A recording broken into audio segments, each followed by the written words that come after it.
Okay, we can go ahead and get started now. Welcome everybody to the Advocating for Yourself with a Disability panel session. My name is Nicole Panulo, and I am a fourth-year PhD candidate in the School of Medicine Cellular Molecular Medicine program. I'm also one of the co-chairs of the Equal Access in Science and Medicine Committee and the School of Medicine Graduate Student Association, Vice President of Diversity and Inclusion. And I'm honored to have been given the privilege to moderate today's discussion.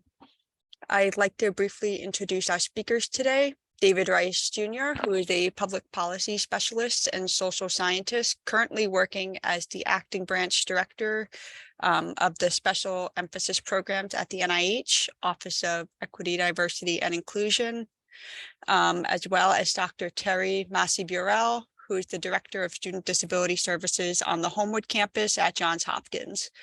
I'd also like to take a moment to thank these fantastic individuals for giving us their time to contribute to this year's Horizons Conference. And I'm very excited to be here moderating the discussion and look forward to our conversation today. So for our participants, feel free to ask questions relevant to the discussion within the chat feature. I'll do my best to incorporate them as we go. For the last 10 minutes or so, I will open the floor to any questions that our viewers you may have, so don't be shy. To get us started, I always think it's fascinating to hear people's career paths or their stories. So can you both give us some background about your education and experience and how you ended up where you are now? Mr. Rice, let's start with you, David. Well, thank you. Thank you so much for inviting me to be able to be on this panelist, and I am excited to be here today. So I wanted to start off about my career path was very unique. When I was in high school, I graduated and I wanted to be pre-med, and so I went to Catholic University in 2003, 2004.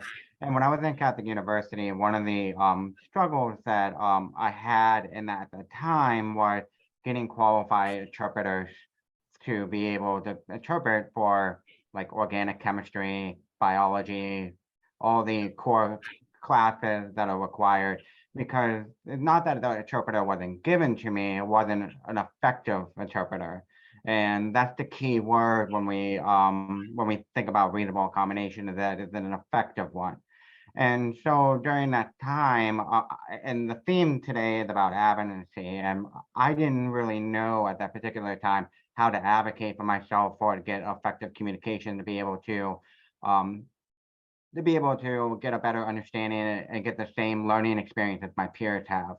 So I went through my education, and I got a degree in psychology with a specific focus on intellectual disability.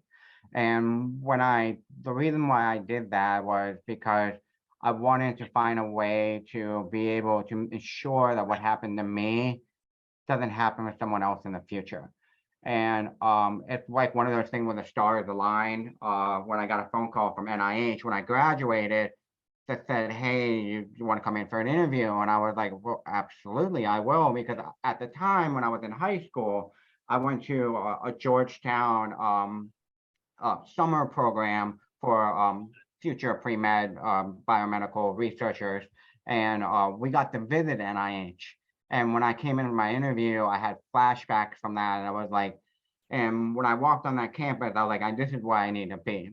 And when I started that journey at NIH, I knew I wanted to be an advocate for people with disability and biomedical research. And the reason for that is because I want to ensure those brilliant minds that come to NIH, the brilliant minds that want to become biomedical researchers, physicians, any career path that they want in the biomedical field, that they would get equal access and effective access to be able to be successful in not only their job, but in their education. So I kind of made it a career of mine, per se, to be in a niche of trying to focus on biomedical research, those that have people with disabilities, and ensuring that they get equal access. I love my job here at NIH. Every day is a different day. I have people calling me about different accommodation solutions. I have people calling me about how to advocate for themselves, because we at NIH, we have postbacks as well. So we have fellows and interns that are coming in, getting educated by NIH, and they're asking me these questions. And I always, and we'll talk more about this, but I always encourage them about being their self-advocates. And the first step in doing that is recognizing that you deserve it. And it's not only a deserving thing, it's your right. It's your right to get the effective accommodation. So that was basically my career path. I was pre-med, and then I kind of shifted into being an advocate to ensure that people don't have an experience like I did when I was going through my education. That's really great. I actually was a postback at NIH several years ago, I guess 4 years ago now at this point. And I think it's great that, there's someone like you there to really, help these individuals who, may not quite be sure how to go about advocating for themselves or, feel comfortable yet. Dr. Masi-Burrell, how about you?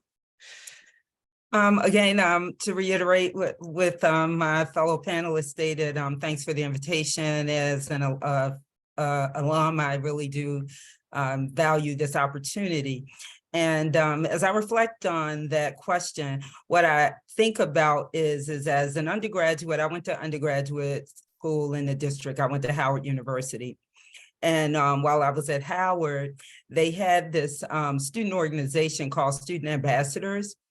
And what they did is they went around, you had to develop an elevator speech, you worked closely with admissions, you had to apply to be a part of the student group. And if you were selected, you got to go to high schools and community colleges, and you got to give tours to interested students and potential applicants. And on occasion, there would be students who had disabilities. Obviously, these were visible disabilities. And I had the opportunity to really think through ways to make their experience great, because of course, when you're doing a student group such as this, and I took this student group very seriously. And as I'll scroll up, is that why I believe it was a big part of my decision to work in higher ed.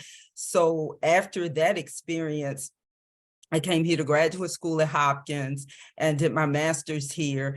And that was in business and human resources. And then went on to University of Maryland and earned my doctorate in counseling and personnel services. And while I was in my doctoral program, my advisor suggested that I think of potentially having a cognate area or a concentration in disabilities. And that was really an interesting experience to have that type of a concentration, because I'd never thought of that. Because in all seriousness, I grew up not really viewing myself as a person with a disability. So I was looking at the experience as an opportunity to advocate for others while I was doing that. But then as time went on, I realized that in my interest in doing human services and disability services type work like I am doing now, that my passion really stemmed from my own experiences. So I believe that advocacy has a lot to do with wanting to help others, at least it's been my experience, but as well, focusing in on being helped. And when I say that, is that for many of us, asking for help is more difficult than providing support to others.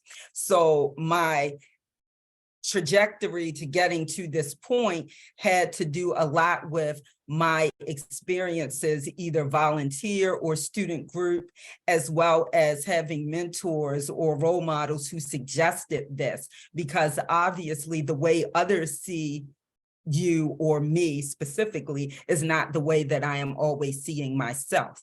So that is something that if I had to say what really drew me to this field, it would be those variety of experiences, both professional, volunteer experiences, as well as the mentor / role models who who urged me and made me think about what type of space and what type of service and how my actual career would be a career and not just a job. So this passion opportunity is what I do.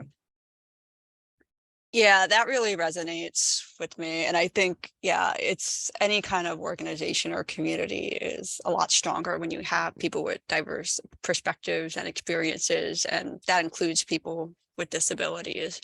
And you both have done such important work to make the biomedical sciences and research and higher education in general more inclusive for individuals from these backgrounds. Yeah, creating a welcoming environment with proper resources is really important for making people feel more comfortable to advocate for themselves. Because like you said, Terry, that can be even harder than providing the resources for someone. And I think a lot of people think of self-advocacy as a skill that, like any other, is developed through practice and becoming comfortable with your identity and defining your needs. So what have you two found helpful in developing those skills, and encourage others to think about or do when developing their self-advocacy skills? David, would you like to start? Yeah, absolutely. I think the biggest skill and the most important and critical skill to have right out of the gate is self-awareness. Being know what your interests are, know what your strengths are, know what your preferences are, what are your goals, your dreams, what are your support needs, what are your accommodation needs, and the characteristics of your disability does not define who you are, but it can be your identity of what you can become. And when we look at self-awareness, I think that's a very critical step forward, because you can't advocate for yourself if you are not aware of those things that were listed. Once you kind of get a better understanding of who you are, your self-awareness, you can kind of shift gears into gaining knowledge about what is your rights. What are your rights as, if you're an employer, like what are your employment rights? If you're in education, what are your rights as a student? You also we need to know what are your rights are as just, being a human being. And I think so once you get those knowledge base, get a self-awareness, then you can start moving into like what I like to call it's a communication between yourself and the leader, whether it's a professor, whether it's your boss, a manager, whoever it may be, communicating those needs with that knowledge base that you have. And one of the things that when I'm for self-advocacy, is I don't necessarily bring up the disability portion of it. I bring up the portion of what can I gain, what my assets, what can I give, and in order for me to carry out those, in order for me to carry out my job or be able to get an education, I need to be able to have these to have equal opportunity to be able to develop in either my career or in education. And I find a lot of time when you come to a manager, specifically because I'm in a federal government and I'm in a workplace, I find that a lot of managers are a lot more open when they have a better understanding of not what your disability is, but what your needs are and why it is. And I always try to point to them like, what do you need? If it's a screen reader, I need to be able to read important documents that are going to give grants to thousands of schools across the United States. That is a critical part of our mission here at NIH. In order to achieve that mission, I would need a screen reader. So we're looking at it as from a perspective of what do you need to carry out your job. Self-advocacy, I find that once you become a self-advocate, you advocate for yourself, you find yourself advocating for others to advocate for themselves.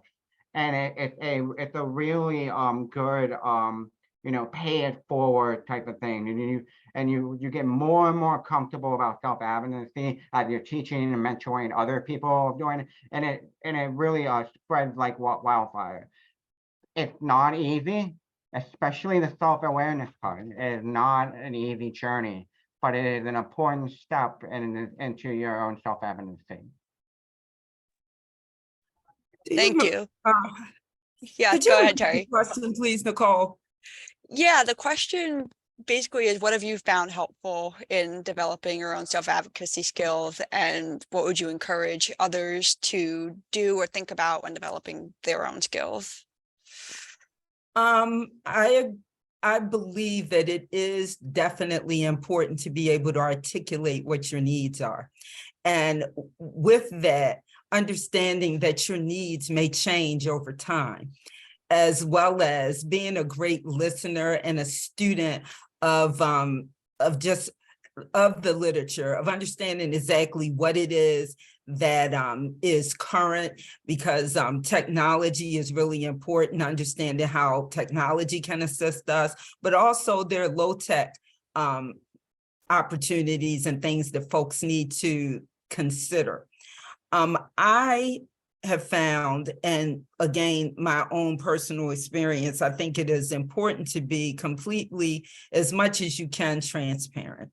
And so my disability is I have a congenital limb amputation. I was born with one hand. However, most recently, I broke my ankle. So how I'm advocating for myself is really much different at this point with an adventitious disability opposed to a congenital one.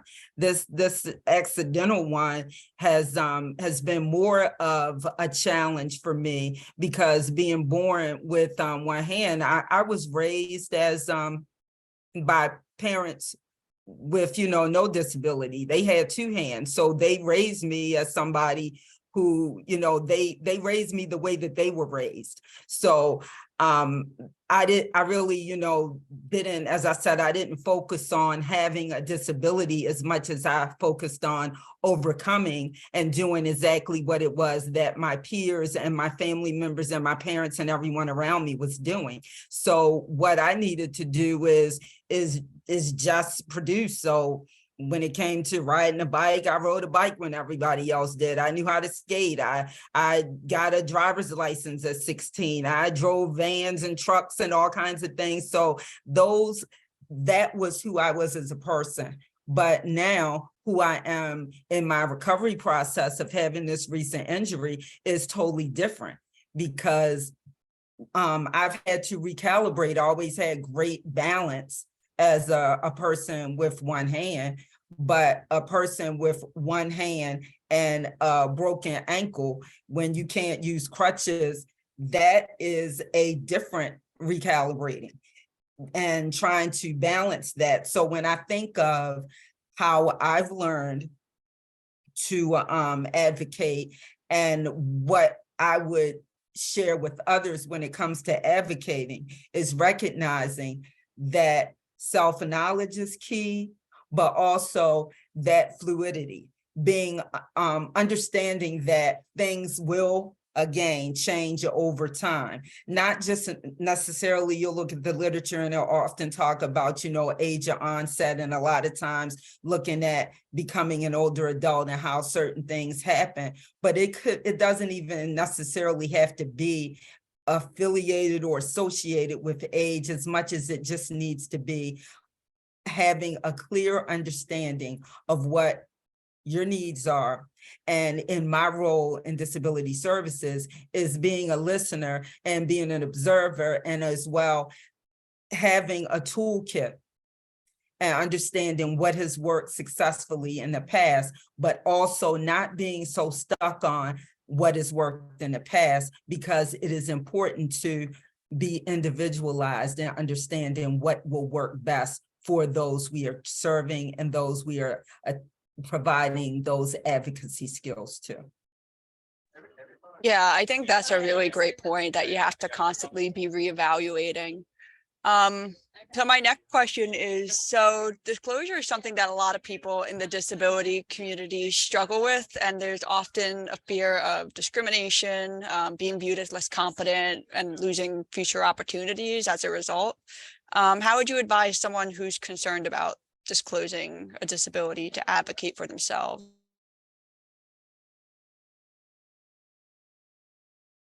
I know disclosure is a very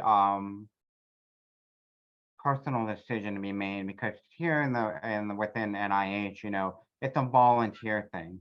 One of the things that I try to let people know, that in some ways, when you disclose your disability, it can open up doors that allow you to be successful. There are resources around you. It may not be your direct supervisor or your professor that may not understand it, but there are people such as the disability offices in Johns Hopkins, the disability office here at NIH, that will be around to support you and support your needs. So there are going to be people there that understand and that are able to help you navigate this. Self-disclosure, the reason why it's hesitant is because you're worrying about people thinking that you're less than. And I always argue, in some ways, I feel like, maybe I'm bragging about the disability population, but I think we're more than. And the reason for that is because we have to be creative about how to get to point A to point B. Society around us is built on this notion that everyone is able-bodied. That's why the ADA Act came in place, because they recognize that society isn't set up for equal access for people with disability. Is the ADA Act perfect? Absolutely not, but it sets a standard for what we should follow, on. And that standard allows people with disability to be more, to have more access to education, more access to building, more access to the world around us. And so I think the best way for the self-disclosure thing is, first you have to be comfortable. And believe me, I have the same concern that you're all feeling right now about self-disclosure. When I first came to NIH, once I disclose it, people are going to think I'm less than, or I can't do that because I can't hear. But let me tell you, when I was able to let them know what I needed and how I needed it done, it made my career skyrocket. I was able to get the access, and they were able to complete my duties. I was able to do stuff beyond my essential job function. And then they really saw the value, the assets that I bring to NIH, because I have to think about things differently. I can't just pick up the phone call and call someone like other people can. I have to call an interpreter calls them, or schedule it. I have to get it. There's a lot of, but I think creatively of how to reach more people. So now the people in my work say that, I'm the only one that always uses Skype, Microsoft Teams, and they always feel like I'm always responsive. And so people look at me now as like the responsive manager, the one that responds to everything. Well, to me, I have no other choice, because if I pick up the phone, I have to get an interpreter, all that. And so I think about things creatively. So when you're ready to take that leap, as a personal choice, you will go in the places that accept and understand that people with disability bring an access, you will blossom. Those that don't understand and that deny your rights, sometimes maybe it's better to go to someone that's more welcoming. Especially in today's society, it's changing rapidly. There are more and more organizations, universities, agencies that are more understanding of people with disability. In fact, President Biden issued an executive order this past year regarding DEIA, like diversity, equity, and inclusion. He added an A, accessibility, to include people with disability in that DEIA effort that we have across the country. So it's really changing. People are more accepting, they're understanding the value. So once you're ready to self-identify, you will blossom. I see this world through the lens of being with intersectionality. So being a Black female, heterosexual, with a disability, a parent, an educated person. I went to parochial schools throughout my life. So I think that you know, my intersectionality plays a part in who I am, and so does it for many of our students, working with both undergraduate and graduate students, traditional and non-traditional age. So I think we, as individuals supporting others, have to provide that space that allows folks to determine when it is they want to share and how much they want to share, because a lot of it has to do with cultural matters.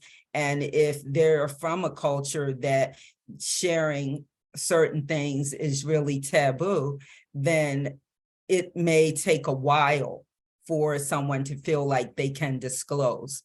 And to be honest, every place, every environment is not a friendly environment. So if it is a chilly climate, or if people's perception is that it's chilly climate, then we have to respect their perspective on that and allow them the time to determine what they want to share and how much they want to share.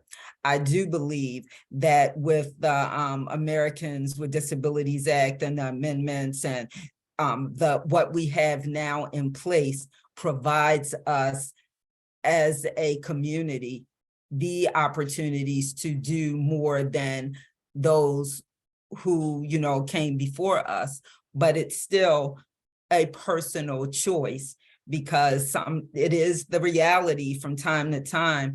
And again, my own personal experience, but during the time that I've injured my ankle, I have to from time to time use a wheelchair. And I have noticed that sometimes people will speak to whoever is pushing this manual wheelchair over speaking to me. And it reminded me of when I was in my doctoral program, and I used to teach a diversity course on disabilities down at Maryland at College Park. And we used to do what now wasn't always done in the classroom setting, but oftentimes people do modified versions of simulation exercises and so forth.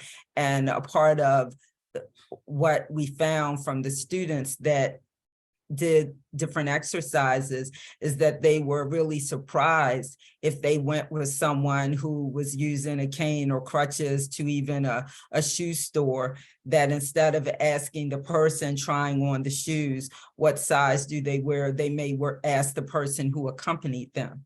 So if there is some level of angst when we already have some students who will admittedly state that they feel a sense of, you know, the imposter syndrome when they enter certain spaces, then we have to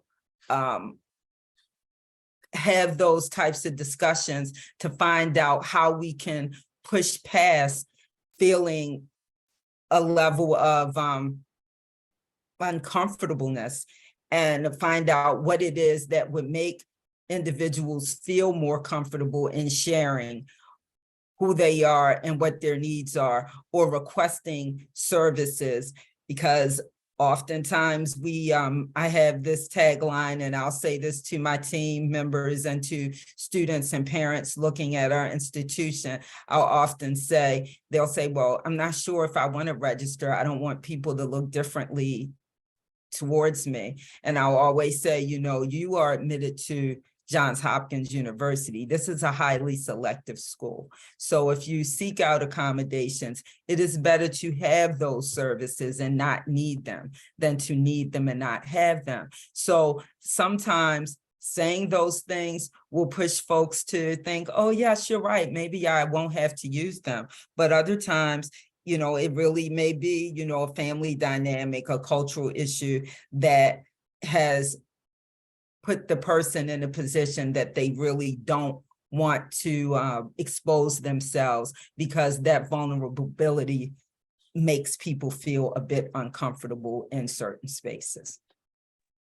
Yeah, I think there's a lot of nuances, you know, just depending on people's individual situation and background and even disability. Even two people who have the same disability might not, you know, need the same accommodations or, yeah, I think you both had some really important points. I wanted to continue on with one more question before we open up to an open discussion. While it is important to self-advocate, it can be tiring. It can drain you. And it's important for us to take care of ourselves so that we have energy and strength to continue to live and operate in a world that's not completely accessible and inclusive for people with disabilities.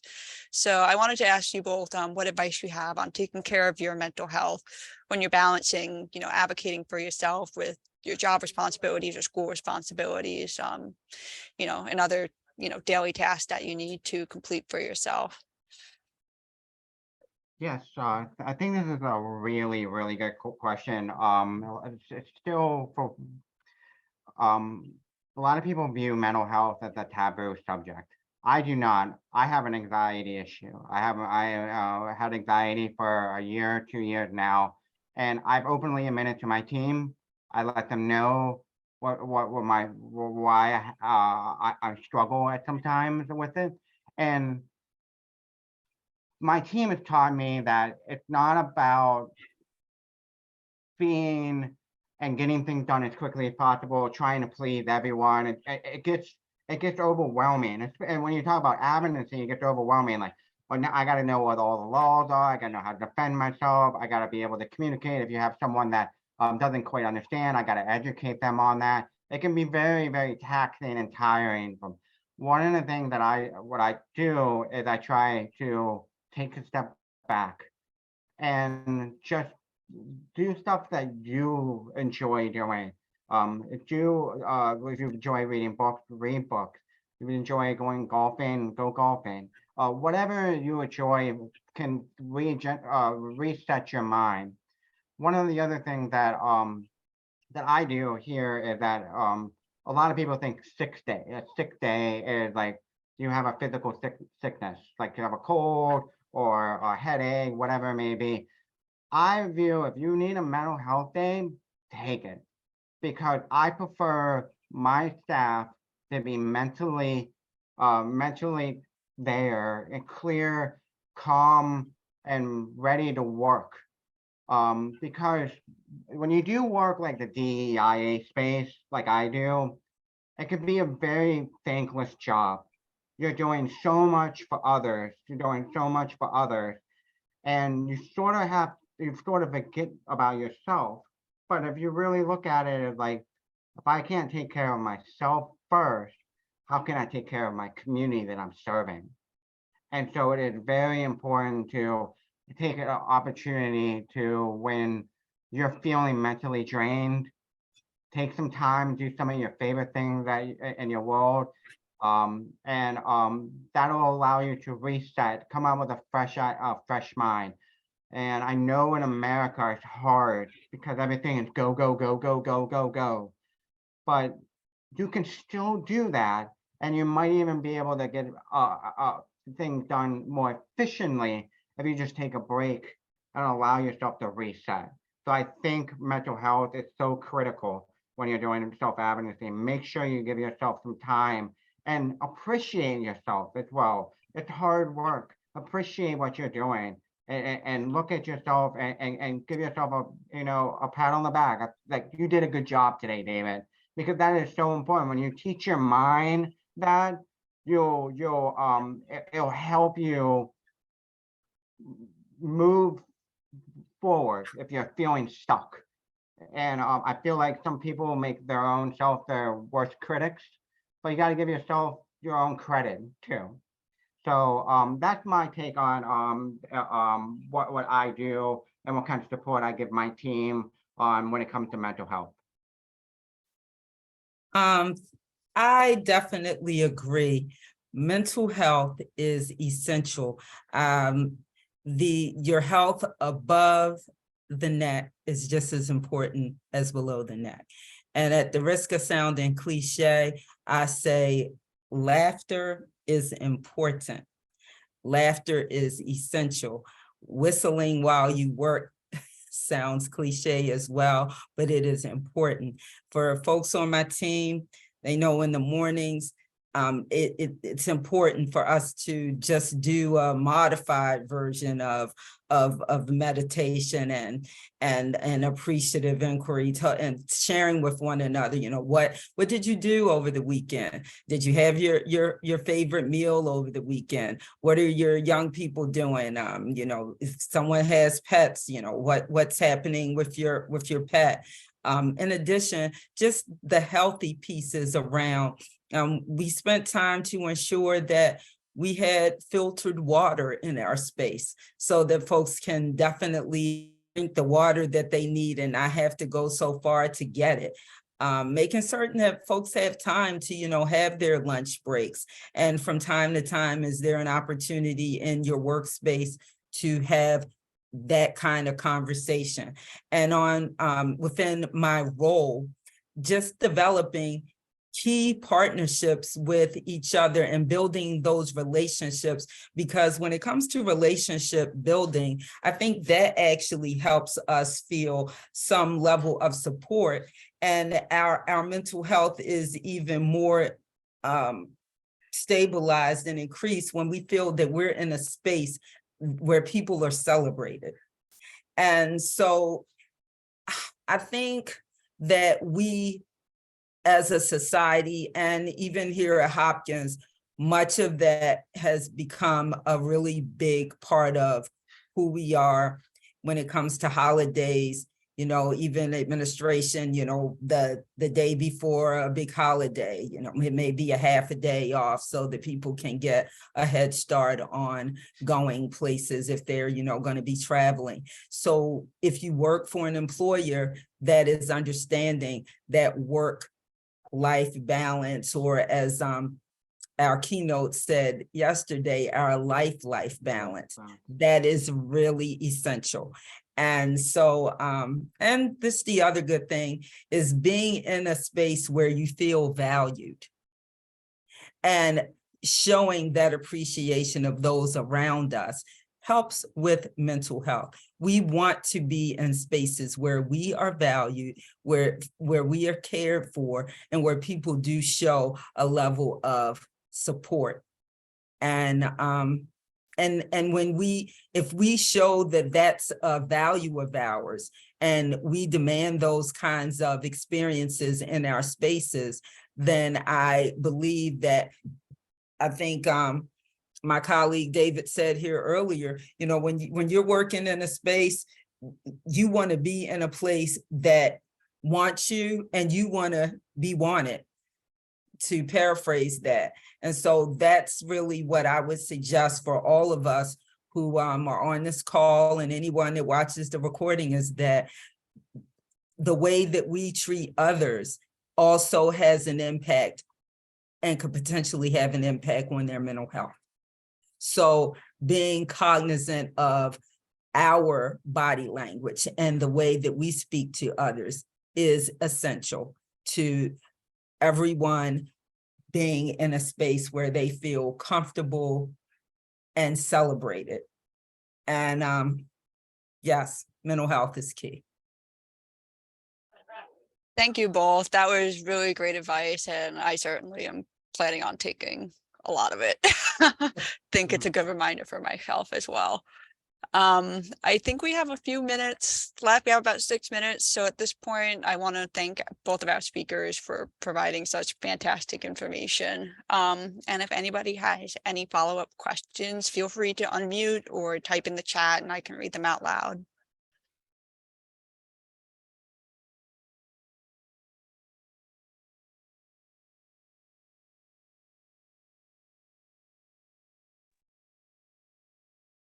Don't be shy.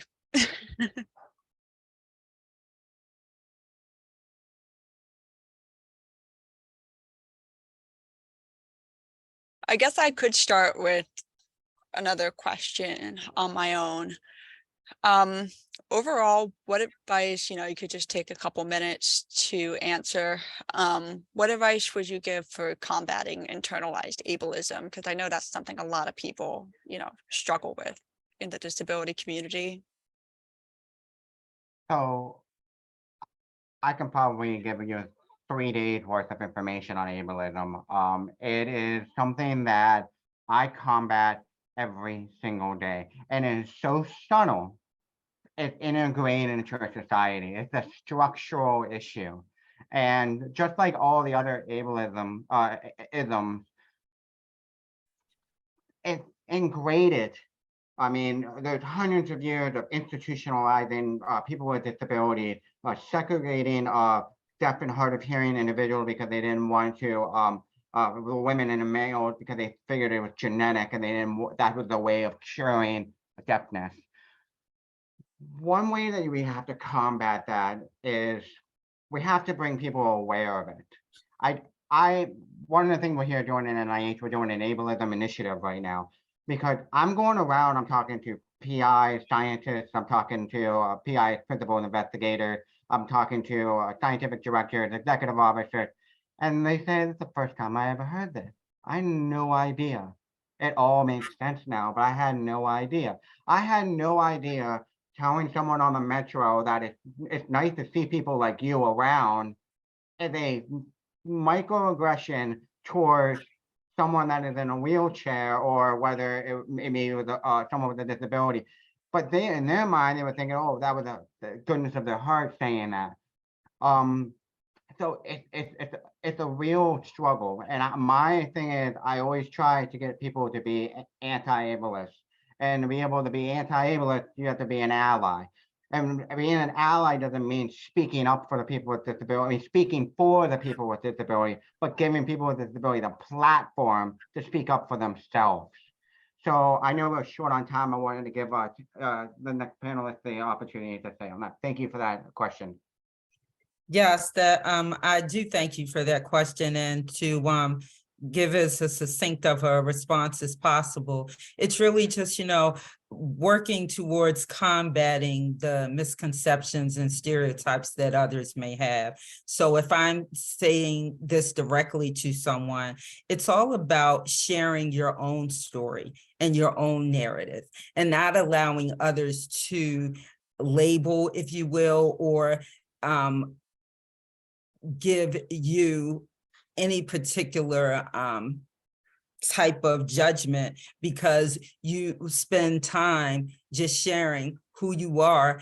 And I do agree that it can be a burden. It can be a heavy lift to always having to defend or to dispel what may be viewed by the masses. But the more we have conversations such as this, having this kind of dialogue, and having folks like David and myself who represent persons with disabilities sharing our stories and being here and showing up in ways that demonstrates competence, the more we will begin to see things change. And they are beginning to change. So, we just want to see them continue to change. So, yes, I mean, I think that there is much more to be done, but I do think we have made some progress. Thank you both. And we have a minute left. So really quickly, there was a question in the chat. Basically, to sum it up, the question is, what if you are dealing with a supervisor or an employer who just straight up doesn't believe you have a disability and think you're just manipulating the system? How would you go about handling that? How would you deal with that situation? I can say I do. I'm not a person that likes, filing any type of discriminatory kind of acts towards others. I like to talk it through. But from time to time, it really is necessary to utilize our services, such as institutional equity and talking to folks in DEIA, because it is, I can't, I'm speaking for myself, but I think that it is important to let people know of the resources that are available so that they can act as needed. No one should feel any level of apprehension towards doing something to make certain that they are treated fairly. And should they not find that this space is right for them, know that they are more than capable and competent to find another space where they feel whole, and not to try to force something, but also don't feel forced out. So it depends on the individual, but I want to say that we want to surround everyone with the opportunities and the resources that will allow them to be in the spaces that they want to be in. Great. Yeah, I mean, I know we're short on time, but that was an excellent answer. You always have, lastly on the thing, you always have, protection. An employee is protected, so the rights protection, you're protected by the the ADA Act, you're protected if you're a federal employee by the Rehab Act 1973. So you are protected. If you have a supervisor that is saying that doesn't believe you, and in your heart and heart that you have a doctor supporting you, and you have everyone supporting you, that it's your right to have this accommodation. My next step would be to take that to the next level. That's just a quick overview of that question. All right. Thank you both so much. So we will wrap it up there. The session is recorded, so if anybody wants to refer back to it, yeah, if you could find it after. But thank you both so much. That information was super helpful for me, and I'm sure it'll be helpful for the attendees as well. So thank you both for your time. Thank you. You're a great moderator, and nice working with you, David. All right. You too. Take care. Bye-bye. Bye-bye. Thank you.